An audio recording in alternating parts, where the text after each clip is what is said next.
ओम काली। सभी हिंदू धर्म प्रेमी भाइयों बहनों को मेरा हृदयपूर्वक ओम काली। गांधी के मामले में अपशब्द बोलने के लिए मुझ पर FIR दर्ज हुई। मुझे उसका कोई पश्चाताप नहीं है। गांधी ने किया क्या है हिंदुओं के लिए? विश्वासघात किया है देश का। 14 वोट प्रधानमंत्री पद के लिए सरदार वल्लभ भाई पटेल जी को थे और 1 वोट भी नेहरू को नहीं था, तो भी नेहरू को प्रधानमंत्री क्यों बनाया? और ये वंशवाद की जड़ फैलाने वाले ये गांधी ने पूरे के पूरे कांग्रेस के अन्य प्रतिभाओं का खच्चीकरण कर दिया, अन्य प्रतिभाओं को कुंठित कर दिया। एक वंश गांधी नेहरू वंश का ही बोलबाला करने लग गए। सरदार वल्लभ भाई पटेल के हाथ में अगर तब प्रधानमंत्री पद गया होता था तो भारत अभी सोने की चिड़िया बनता था, भारत अभी जगत गुरु होता था, भारत अभी चक्रवर्ती सम्राट होता था, अमेरिका से भी बड़ी पावर भारत बन जाता था। यह महान विश्वासघात भारत की जनता के साथ में गांधी ने किया, इसलिए मेरे हृदय में तिरस्कार है गांधी के प्रति। हिज हाइनेस श्रीमंत ज्योतिरादित्य सिंधिया जैसे महान प्रतिभाएं कांग्रेस में थी, है, लेकिन इस गांधी नेहरू वंशवाद के कारण उनको व्यवस्थित कार्य करने का मौका ही नहीं मिलता। इस वंशवाद के जनक गांधी हैं, इसलिए गांधी नेहरू खानदान के वंशवाद के जनक हैं, राष्ट्र के जनक नहीं, इसलिए राष्ट्रपिता नहीं है। मैं नहीं मानता, कोई माने उनकी इच्छा। दे दी हमें आजादी, बिना खड़क बिना ढाल, साबरमती के संत तूने कर दिया कमाल। ये गाना लिखने वाले को 100 जूते मारने चाहिए। भगत सिंह, सुखदेव, राजगुरु, चंद्रशेखर आजाद, सुभाष चंद्र बोस, इन लोगों ने जो त्याग बलिदान किए, फांसी पर लटक गए ये लोग, इन्होंने कुछ नहीं किया देश की आजादी के लिए, ऐसा इनका बोलना है ये गाना रचने वाले का। इतने सारे महान क्रांतिकारी, स्वतंत्रता सेनानी जिनको फांसी दी गई, उसमें 80% सिख लोग हैं, 20% अन्य क्रांतिकारी हैं। इन क्रांतिकारियों ने जो अपना त्याग बलिदान किया वह व्यर्थ मान लिया ये गाना रचने वाले ने, सारा का सारा श्रेय गांधी को दे दिया। एक लाठी खाई गांधी ने कभी? ये फांसी के फंदे पर झूल गए ये नौजवान, लेकिन इनको कोई श्रेय नहीं।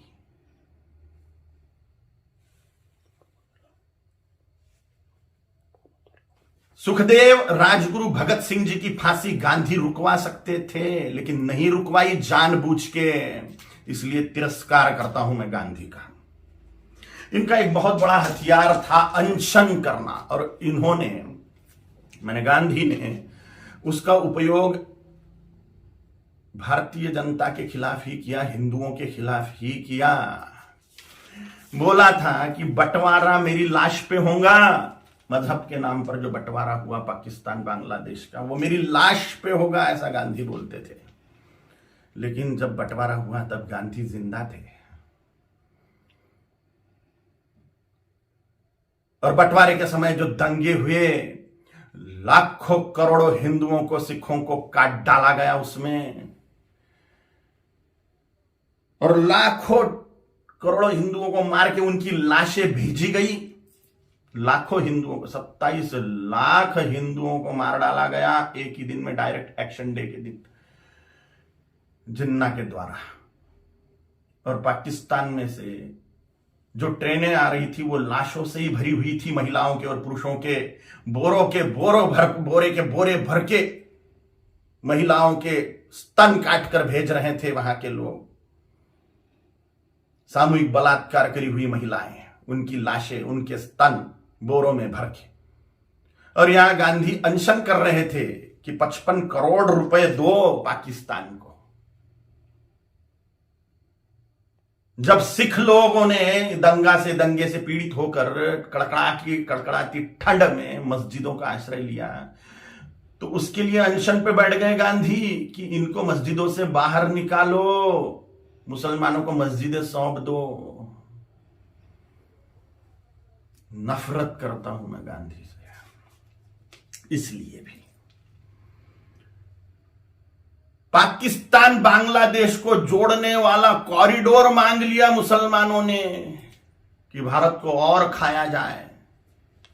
गजवाए हिंद के तहत भारत को मुसलमान बना दिया जाए, तो पाकिस्तान और बांग्लादेश को जोड़ने वाला कॉरिडोर, हजारों वर्ग किलोमीटर का कॉरिडोर, इसके लिए गांधी अनशन पे बैठने वाले थे।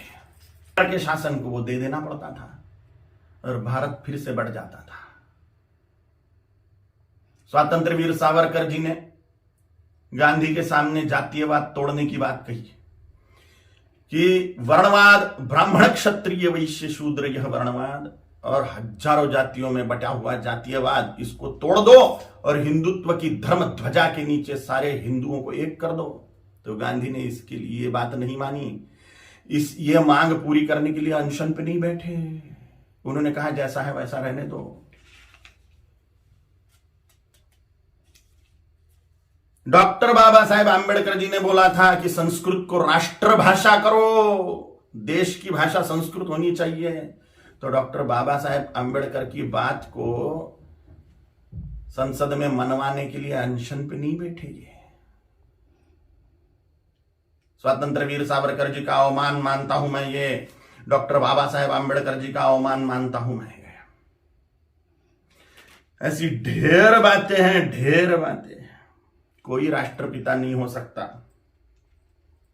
करोड़ों सालों से राष्ट्र है, उसका काय का पिता 200 साल पहले आया हुआ व्यक्ति कैसे पिता बनेगा? अगर पिता बनाना ही है, राष्ट्र का अनिवार्य है, तो छत्रपति शिवाजी महाराज को बनाना चाहिए, गुरु गोविंद सिंह जी महाराज को बनाना चाहिए, राणा प्रताप जी महाराज को बनाना चाहिए, आचार्य चाणक्य जी को बनाना चाहिए। और अभी के महापुरुषों को अगर बनाना है तो सरदार वल्लभ भाई पटेल जी को बनाना चाहिए, क्योंकि पूरे राष्ट्र कुल को एकत्रित करने वाले सरदार वल्लभ भाई पटेल हैं। छोटी छोटी रियासतों के टुकड़ों को एकत्रित करते हुए पूरे राष्ट्र को एक सूत्र में बांधने वाले सरदार वल्लभ भाई पटेल हैं, जिन्होंने राष्ट्र में जो टुकड़े टुकड़े थे उनको एकत्रित किया। राष्ट्र कुल को एकत्रित जिस व्यक्ति ने किया उसको ही राष्ट्रपिता का सम्मान मिलना चाहिए, ना कि हिंदुओं से पार्शियलिटी करने वाले गांधी को।